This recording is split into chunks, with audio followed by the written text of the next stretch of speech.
You're listening to the Missionary Perspective Podcast with veteran missionaries Erik Johnson and Joshua Mead. We're glad you could join us. We trust this podcast will be both a blessing and a challenge as we relate topics in world evangelism from a missionary perspective. Now, here's Josh and Erik. Hey, Josh. Good to see you this morning here from the sunny DR. Josh, I don't know what's going on. I don't believe in climate change, but this climate ain't changing here in the Dominican. It's still hot. It's supposed to be going down. I don't know how things are going for you there in Senegal, but we're glad to be serving the Lord. I just wish he'd turn the horno, the stove, down a little. It's been unusually hot here. And even speaking with my grandmother last night back in Michigan, she said this has been the warmest and most beautiful October that she can remember in Michigan. And so, it's been unusual weather these days. Well, it's sure glad to see you. I know we're going to catch up. It seems like pretty much all of our podcasts lately have been catch-up podcasts because, hey, listeners, listen. It's you're busy. You're busy when you're a missionary. You're doing things, and that's a great thing. We're going to catch up on some fun things we were able to be a part of, things that encouraged our souls, things that were great for the kingdom. But I am thankful to just get back. I was out about a few weeks ago in Lancaster, California, Josh, at the Spiritual Leadership Conference. Now, I know both of us are supported by Lancaster, a wonderful church who has just been one of those beacons for preaching the truth and going after souls. And I actually went to the 2007 Spiritual Leadership Conference, and that was the last time I'd set foot on the campus, West Coast in Lancaster.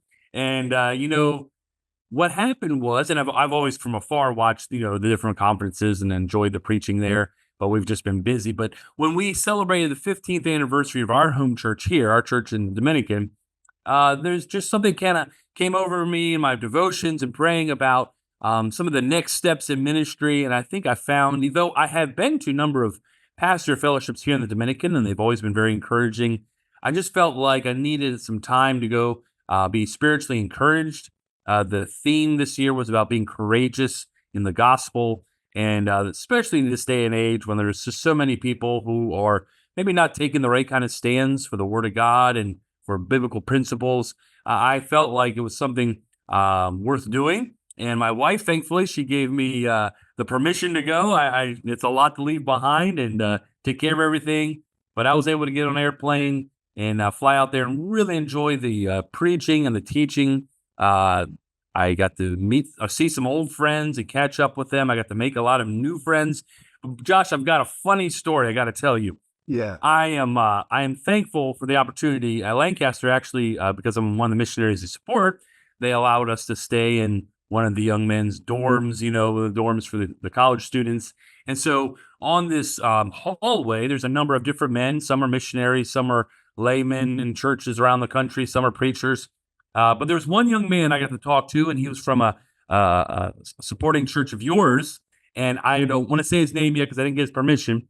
But we're talking, and I realized he had recently been at this church that supports you. I said, hey, do you know who Josh Mead is? And he said, oh, yeah, Josh Mead. I love that guy. He's a great missionary. In fact, I listen to his podcast. Me and my friends, we listen to his podcast. It's a great podcast. And my head started getting very large. And I'm like, yeah, isn't that a great podcast? I really like that podcast, too. Isn't that other guy pretty good as well? And we got started talking about it. And he's telling me about how he wants to be a missionary, how his friends sit around in college and they listen to this podcast. And so we kind of pull it up and like, that other guy, that's me. And he's like, whoa. He's like, you're right. I knew I recognized your voice. And so he spends the next few minutes talking about that. And later on, he's like, man, you're a Baptist celebrity. And we were laughing all week about this. Known by dozens, right? But no, it was real encouragement. We had a number of people come up to us, to me, and talk about how the Lord's been using the podcast. In fact, there was one pastor's wife who says every time she's driving around, she listens to our podcast. Wow. I was very encouraged. But that was one of my favorite stories. My head was so large, it was hard to get out of the dorm that afternoon. I love it. No, that's great. Yeah, maybe you just got a familiar face, that hard to recognize. My ugly mug, you could tell who I am. So no, that's good. I'm so glad you got that opportunity to go out there and just get refreshed that way. It's been a couple of years since I've been out to the leadership conference specifically. But just this past year, I got to travel quite a bit, visit churches, and I always tell people one of the most encouraging words you can hear somebody share with you from a supporting church is how excited they are about what you're currently doing in the ministry, meaning they know what they're following and tracking your ministry in real time. And that's one thing I appreciate about social media is that people Absolutely. can stay up to date, praying, currently engaging in the gospel ministry.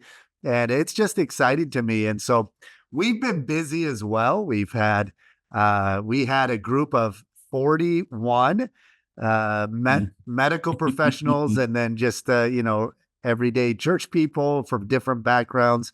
They came with the medical mission outreach, and we had an extremely impactful week, but an intense week. And really, there were things that I wrote down. And I'm thinking, Erik, I'd like to do maybe another podcast in the near future while it's fresh in my mind to break down kind of how to host a medical team, because we've done it twice and there's mistakes we made with both and things we learned, things we improved on, things we'll never do again. And I'll share a little bit of that experience, but I think I'd like to save a lot of it maybe for another podcast where we can talk about that. Because I'll tell you, 100%, if you're a missionary, you need to host a medical outreach. You need to have a team like Medical Mission come out and do an outreach, because the impact it makes it's incalculable. The doors it opens for the gospel. And for us, we have unique challenges in that we have places in our community who people have never encountered a Christian ever of any kind. And so we are planting the gospel in communities among people who just have never interacted. For most of the people where we did this medical outreach, the majority of people who came, we were probably the first Christian people that they ever engaged and encountered with. And the feedback was positive. The community was just blessed to see, they were blessed by the medical care, but they got to see not only our church here in Senegal, but we had a church in Gambia come up, and they got to see some of the other churches help us out with members of other churches in our area. So they saw obviously a bunch of, Americans were there and a few Canadians, but they got to see, there's actually an indigenous church here of the same ethnic group as I am, only they're Christians and not Muslim. And that really was eye-opening for a lot of people. But speaking about celebrity and being recognized, Malik, our pastor, of course, we've talked about it on the podcast before, and I actually just did a podcast episode with another young man, Tabor, and I'll have to share the link on here. I shared it on my personal Facebook page, but we talked a lot about digital outreach and using social media to share the gospel, plant churches. So obviously we have a wide reach, and I have a personal page where I get recognized a lot when I go out different places. But Malik, our lead pastor, Malik Job, he is the face of all of our ministry outreach, gospel videos. And so he gets recognized a lot. So we were setting up in the community, setting up for the project. And a gentleman approached, and he had a big fancy boo-boo on. He must have been a marabou or an imam. He was a religious leader, and he had his prayer beads. He had a Quran in one hand, and he kept looking at Malik. And finally he said, I think I know you. I recognize you from somewhere. And Malik said, maybe from Sudiyakar. And he handed him one of our cards. And he said, I do teaching online.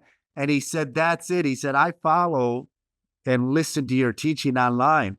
And so this was a local religious leader in that community who had been for the past who knows how long following our teaching online.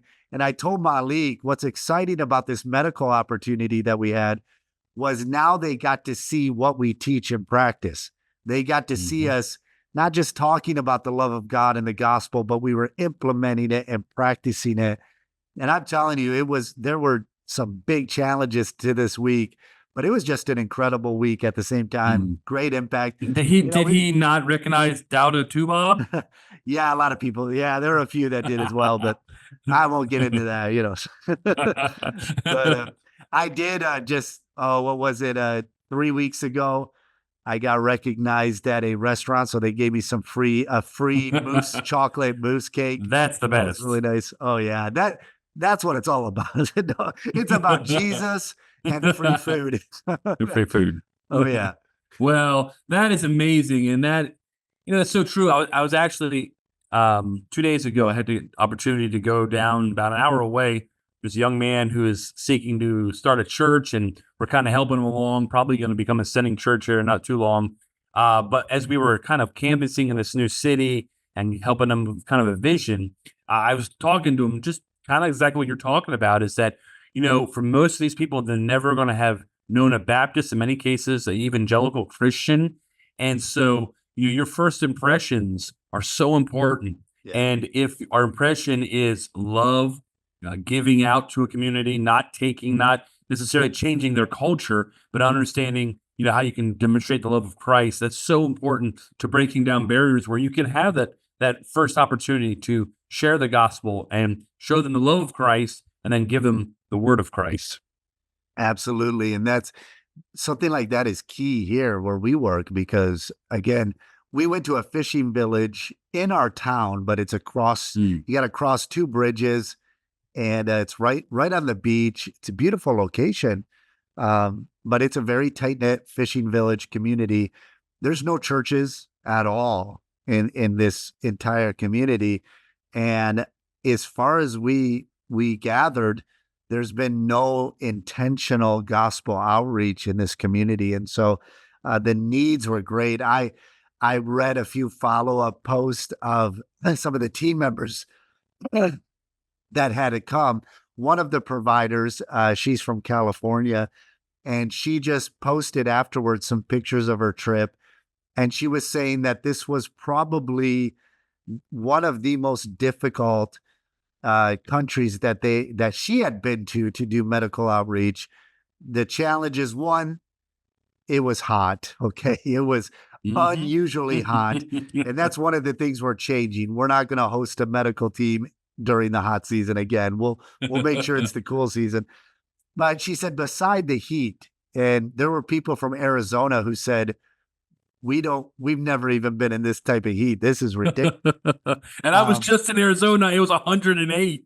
Yeah. It was worse here this week. And the people on this trip, they really persevered through it and worked through it without complaint. But this woman said, beside the heat being challenging, she had never seen people with this many needs. And there were just, everybody's got high blood pressure because they don't drink enough. Everybody has symptoms of dehydration. Diabetes is a big issue that they don't treat. Parasites is a major thing. And so all these needs, and what was shocking to the team was that so many of the people coming, they've never been to a doctor, because most people have to decide, am I going to feed my children or am I going to get this medicine? They can't afford both. And so just being able to, they were able to reach, I think, about 17 or 1,800 people in the 5 days that they did the outreach. But that impact alone just it opened a door for us to be able to follow up, come back into that community. And we actually have a Christian doctor who attends our church, who is the director of a local clinic in that community.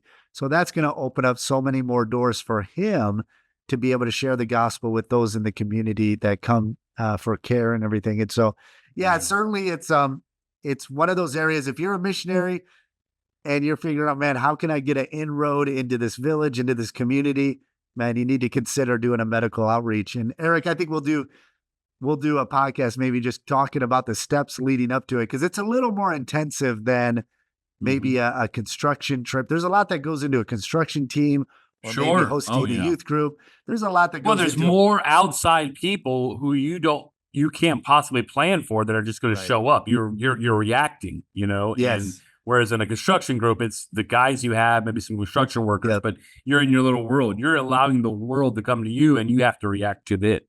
And we made one of the mistakes we made this year because it was a new community.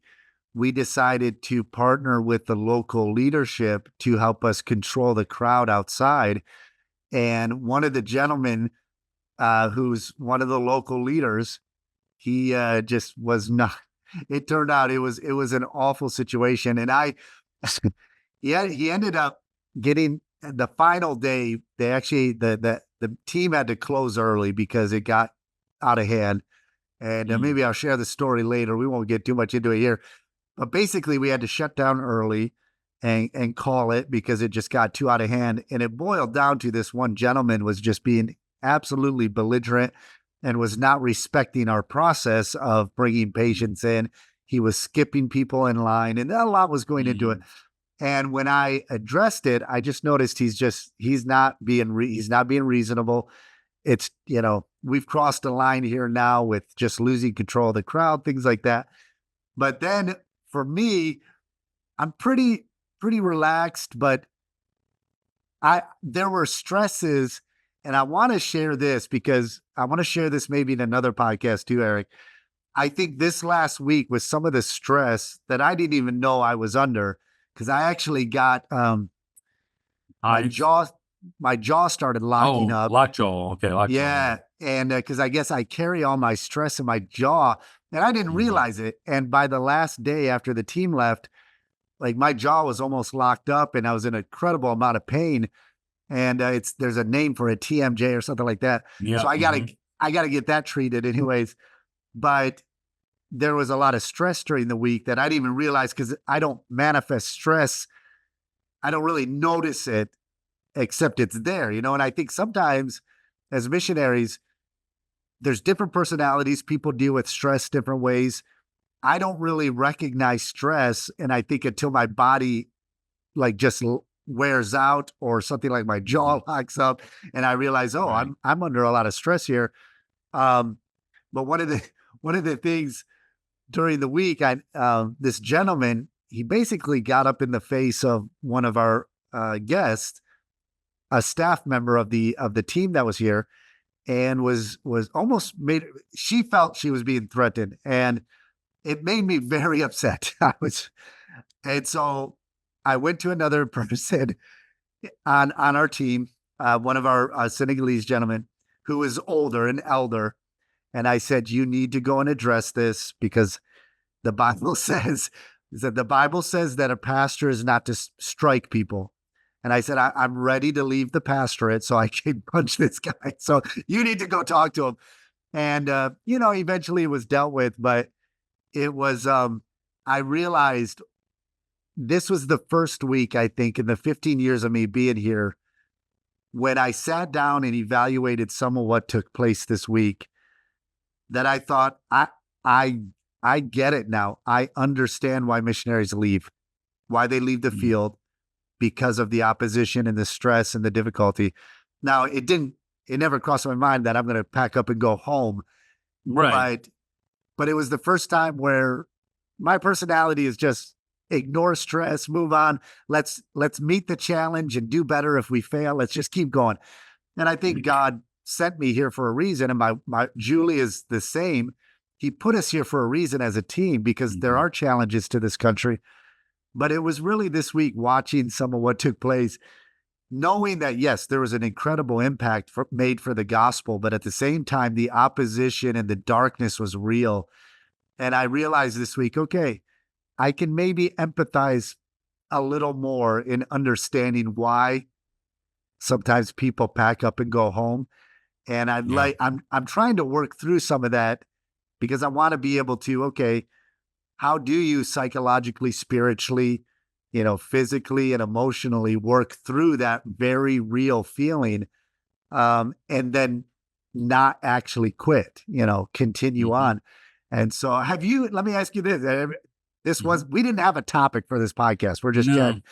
Have you in your years that you've been working, did you ever reach a point where you're like, I could leave and I'd be good? And you don't have to share if you don't want to, but I mean, No. or was there ever a point where it's like, I get it. I get why maybe somebody might pack up and go home.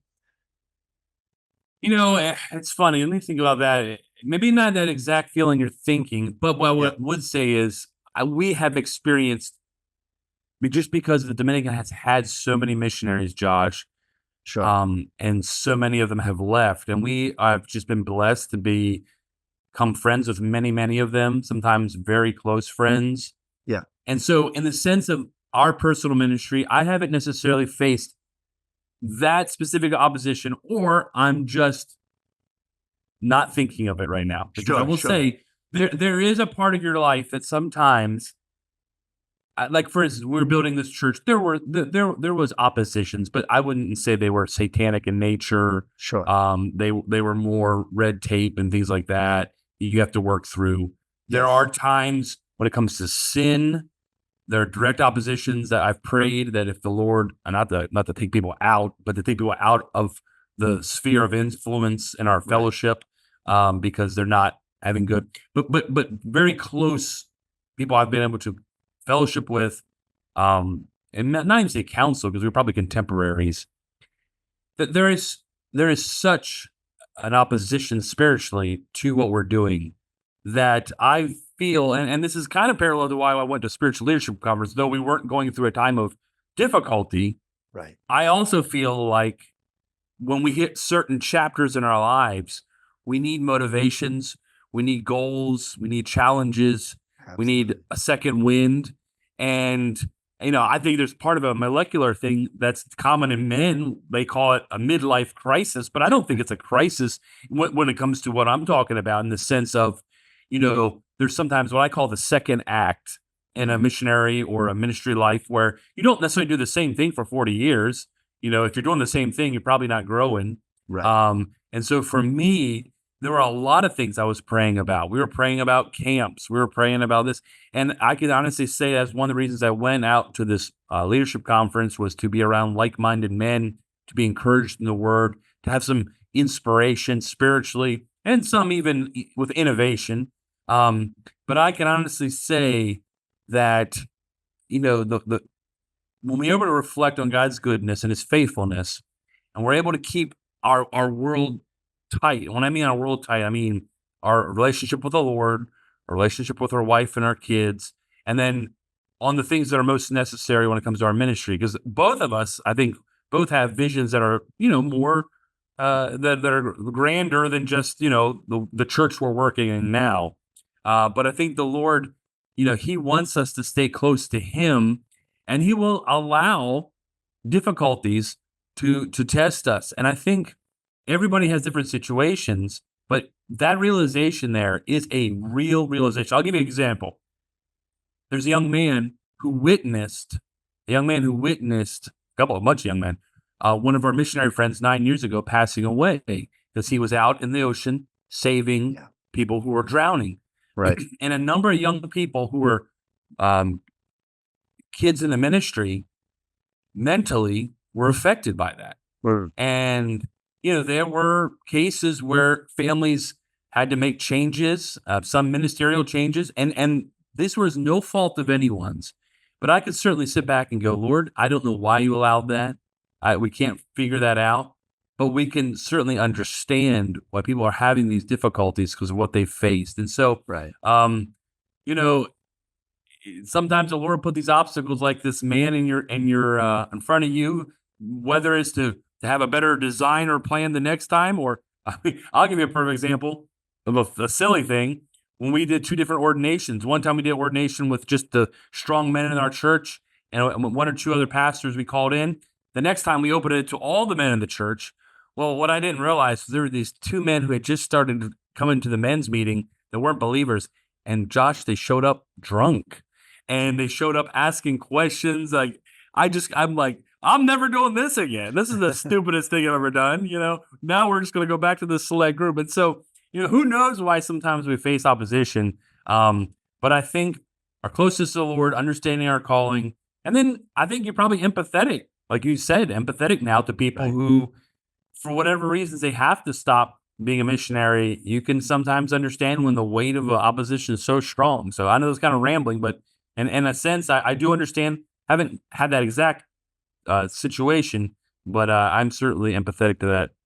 Well, I think you bring up a good point, and I think just in our discussion here, I think there's you come to a crossroad, I think, in your midlife, right? Where I think what you described, I experienced that probably 2 years ago or so. I think it was right before our furlough, where I really sat down and I just mentally I kept running through my mind, hey, I'm like halfway done here. Like I'm past 40, and ministry wise, am I going to be still doing ministry in the 80s when I'm 80 years old? I don't know where God will guide me when I'm that old, but I'm like halfway done here.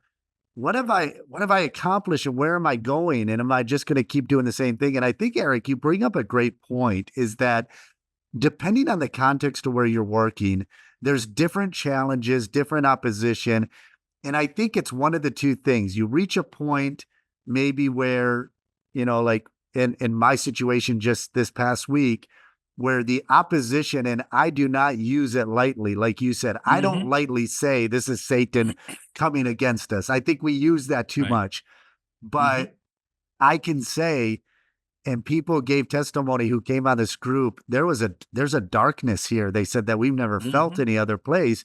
The only place, like the staff that was on the team, they said the only place we've seen this type of challenge was in Haiti. And I mean, a lot of Haitians are West African in origin, Sure. and a lot of the superstitions and things that come along with the challenges come with, from our territory as well. So there's some similarities there in culture.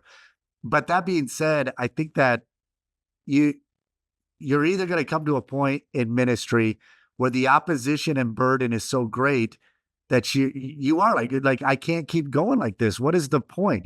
Or you reach the point, as you were saying, like, okay, what's the next step look like? And I think you make a great point. What is the saying? An ounce of prevention is worth a pound of cure.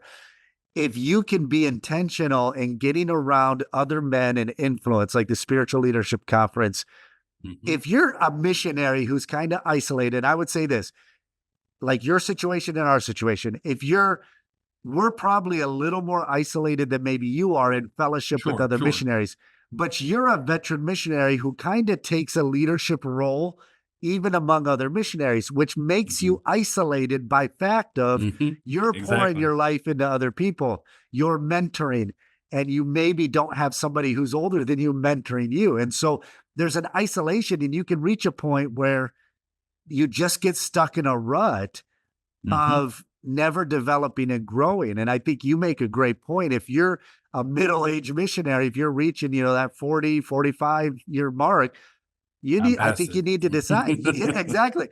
But you need to start formulating, okay, are we going to expand? That was our theme of this last furlough. We're going to take what we've done, which I believe God has blessed the dynamic of our national church with the mission, how we interact with the national leadership and church planting. And I think that we're going to try to replicate it and reproduce it over the coming decade. We're going to expand and grow and plant more churches. And whatever that looks like for you in the next decade of how you're going to grow and develop into whatever God leads you to do, we need to be intentional in taking those steps. Otherwise, you'll be 50, 60 years old, not really doing anything. You're just kind of spinning your wheels. And I've met some guys who are just kind of like, yeah, I'm just kind of, just sticking by the stuff. And maybe God doesn't want you to always just stick by the stuff. Maybe he wants you to take your influence and expand it. Does that make sense? Absolutely. And, I think there's always crucial parts in your life. I'll try to say this very briefly. In my life, 9/11 was very crucial. I had just met my wife, who is my wife now, my future, we literally gone on our first date 3 days before 9/11. Wow. And the Lord was already working in my heart. I'd gone on a mission trip to India in the summer. And when 9/11 happened, it was like this point when I was working a secular job, I was making good money, but I really knew there was something more out there. And there was like this light bulb moment, like, life is fragile. And, I know I can do something. The Lord has enough computer network analysts. He needs more missionaries. That's what the mission trip really showed me. And so now this last 9/11, I've actually lived longer life post 9/11 than I had pre 9/11. Right. And I thought about how integral that moment was and making some decisions for the Lord. And then recently, thinking back about COVID, COVID here, we really were sticking by the stuff. I mean, there was a season of life where you had to do that. I mean, every week was emotionally, mentally, and spiritually a war. Literally in our case, our city was shut down and to minister to our people. And then the things slowly open up and they close up and you have to make it. And so post COVID, I think once again, it's like, why are we in the slow lane? Let's get in the fast lane for the Lord. Let's not have any fear. Let's be wise. And that's one of the things I'm always encouraged about Lancaster. They're not sitting still, they're going forward. And I love that about them and their encouragement about, looking forward. And so with that in mind, I feel like as missionaries, we should always be looking forward. What's the next thing the Lord wants to do? Don't be afraid of it. You got to count the costs. I'm a slow progression, but I'm trying to pick up some steam. And the last thing I was going to say is as we start getting into the second wind, I might call it, I was able to be there when they honored Dr. Sisk for 70 years of ministry. Dr. Chappell said, we don't have any more. We don't have any more awards to give you. We just wanted to recognize you. And it was so great. And he gets up there. If you haven't seen it, go back and listen to it. It's really great. But, thought about Dr. Sisk. I'm half the age, basically, he is right now. And he's still on airplanes. He was going to come here in the summertime. Yeah. He is out serving the Lord. And you mentioned about, I'm not sure if I'm 80 years old, I'm going to be doing missions. Two men who are kind of like mentors, one man specifically, and another man I just saw for the first time in a while. They're 77, they're 79 years old, and they're still at it. And I don't think it's because they don't have any money to retire. And I think in some way or other, as missionaries, we want to be involved in missions. If you love missions, you want to be involved in missions. I want to do it as long as the Lord allows me here on the island. One day I won't be able to. Right. And I want to do it somewhere else. And I think there may be, we shouldn't burn out. We have to keep our family with us. But I think there is a fear if we kick it down to lower gear, actually what you end up doing is going to be going in reverse. And that's the last thing I want to do. Absolutely. Well, that's some great advice. I think this is a very productive discussion, getting back in just catching up. No direction, just blah, blah, blah. Yeah. Maybe we'll try to do this at least once a month where we don't have a topic. We just chat and see where it takes us. I like that. But we're gonna try to get some topics here on the docket. Right now here in Senegal, our main two projects we have ahead of us is building projects. So we're going to put up a gymnasium for a sports ministry. We got a church building, administrative building we're putting up, and then a clinic that we're going to start construction on. I just met with the developer of the entire new city that's being developed where it's basically going to be a whole new town where our property is located. And he invited me to meet. He just sold 300 properties to the military, and they're coming out to build housing out there for military. And he wants me to meet the colonel and the general for the military. So I'll be out there and share a little bit of our vision of what we're doing. And so I'm excited about that opportunity to be able to just get some more inroads in with the military even. And who knows, it's always helpful to have connections with people who are in high places. And it's neat how God opens different doors to connect you with people that you could be an influence on for the gospel. And so that, and then we got seminars, our church planting Islamic evangelism seminars. We got one planned in the month of November, and we're excited about that. So those are our two main projects. So I'm going to have a little, even though we're busy every day, we're going to try to, if you're our listener, try to hold us to it. We're going to try to schedule a regular time every week now where we get on and do a podcast so we can close out the year strong with some podcasts. So we have a few topics, I think, Eric, that we'd like to discuss, and we'll try to get on that so we can share with you. So anyways, I don't have much more to add this morning. It was great getting back in touch, and we're going to try to just try to meet weekly here and get some podcasts put out to be a blessing. If you're listening and you haven't subscribed yet, well, what are you waiting for? Go ahead and subscribe. Share the podcast with a friend, somebody you think it might be a blessing to. And we want to just say thank you for tuning in, listening, and following the podcast. Anytime you have a topic you want us to discuss, send us an email or write it in the comment section. We will definitely take that into consideration. Well, any final words, Eric? Just, keep going strong for the Lord. If you're sensing burnout, you're sensing, anxieties, you're experiencing things you're just not sure of, get close to the Lord, be around friends, listen to good sermons, turn off the phone, turn off the noise, and ask the Lord what's next, because He's telling us. We just sometimes aren't listening very well. That's right. Well, amen. Well, this is Josh Mead from extremely hot Senegal, West Africa. And Erik Johnson in the very humid island in the Dominican Republic. Thanks for tuning in. God bless. Have a great week.